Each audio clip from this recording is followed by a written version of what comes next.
So ngayon po, dadako na po ako kay Apollo Quiboloy. So, Mr. Quiboloy, bibigyan ko po kayo ng pagkakataon na magresponde sa mga akusasyong ito. At marami po sila. Pero unang tanong po, ilan ang miyembro ng KOJC?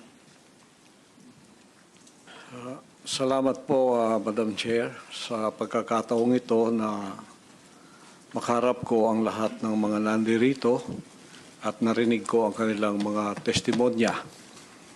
At magpasimula po tayo kay Ms. Valdehuesa. Pastor Quiboloy, Mr. Quiboloy, yung tanong ko muna, ilan ang miyembro ng KOJC? More or less po sa tingnan ko po muna ang exact na Kahit in estimate po. more or less po, including mga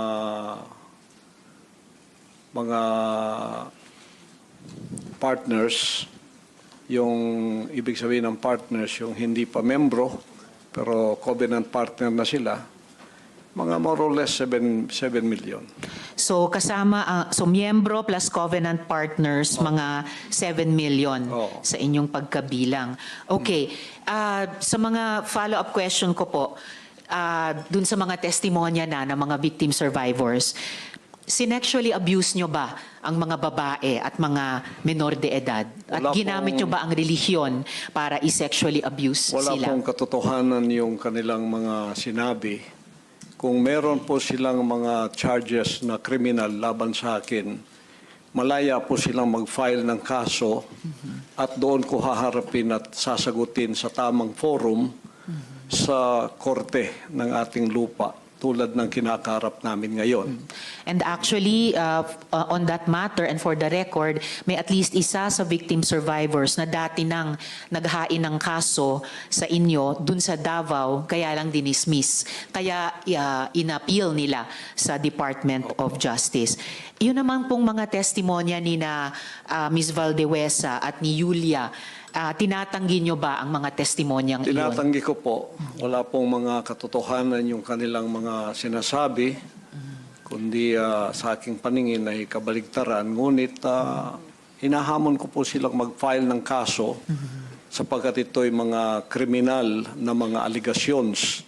At ito ay para maging fair, ay maghain po sila ng mag-file sila ng kaso laban sa akin o kanino mang kanilang gustong mag-file laban sa mga kingdom na leaders or members because we are under the law of the Republic. Tulad po kay Masayon, yung kanyang sinabi. Pastor, i-interrupt ko muna kayo doon dahil tinatanong ko muna yung mga testimonya ni na Ms. Valdehuesa at ni Julia. Sorry po. Pinalimos niyo po ba yung mga bata para i-sustain ang operasyon ng KOJC at para tustusan ang inyong lifestyle? Wala po kaming mga palisiya na magpalimos ang bata. Pero walang polisiya man, pinalimos niyo ba sila? Hindi po. Wala pong katotohanan yun. Okay. Yung mga adults po, Ganun din pinalimos nyo ba sila or pinayagan nyo ba silang maglimos para sa operasyon at lifestyle ng KOJC? Wala pong polisiyang ganon ang kingdom na magpalimos. Wala mang polisiya pero pinalimos nyo ba sila, Hindi yung po. mga adults? Hindi po. Wala pong katotohanan yun. Alright. Pinayagan nyo ba yung pang-aabuso at pag-torture sa mga miyembro nyo? Hindi Halimbawa yung parusang dry fast? Hindi rin po polisiya ng kingdom ang batas ng pagparusa ng tao ay ipapasting para mamatay. Napansin ko po, lagi kayong nagre-refer sa polisiya, pero ang tinatanong ko po ay yung practice. So, pinaabuso nyo ba, pinatotorture nyo ba yung mga miyembro nyo? Pinapa-dry fast nyo ba sila? Sa freedom of religion po natin, meron tayong separation of church and state. At tulad ng sinabi ko, yung fasting ay voluntary kung tatanggapin mo. Hindi po ipinipilit. Alright. Kayo ba yung nakaisip nung modus na piliting magpakasal yung mga miyembro nyo na hindi naman magkarelasyon para manatili sila sa ibang bansa? Sino pong nakaisip nun, nung modus na yon? Because this is under the investigation already, I invoke my right to remain silent on this issue. All right.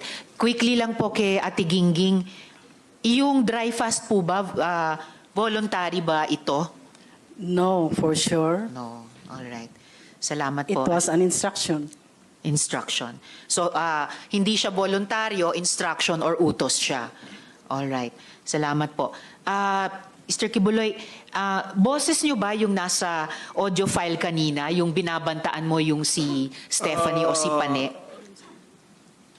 Kailangan po i-authenticate kasi ngayon malakas ang AI.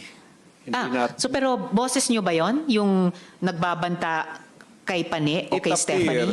It appears na parang boses ko. Pero Alright. hindi ko po ma-authenticate kasi ngayong panahon na to malakas ang AI. At Kaya- sino po si Stephanie Ibarra? Sino po si Pane? Isa po sa mga manggagawa. Manggagawa. Ano po yung relationship o relasyon nyo kay Pane o Stephanie Ibarra? Isa pong manggagawa. Isang manggagawa. Pero hindi ba totoo na kinupkup nyo siya, kinuha nyo sa inyong pag-aalaga nung siya ay 2 years old pa lamang? With this issue po kay Pane, I invoke my right din to remain silent. All right. So, pero sa pagkaalam po namin, inalagaan nyo siya nung bata pa lamang siya. So, parang naging tatay kayo ni Stephanie o Pane Ibarra. Tama po ba? I invoke my right to remain silent Invoke. po sa issue na yan. Okay. Kasi sa audio file naman po, sa kabila nung sa pagkaalam ay kinupkup nyo siya nung 2 years old pa lamang, bata pa lang siya, na parang naging tatay kayo niya. Pero sa audio file, bakit parang asawa?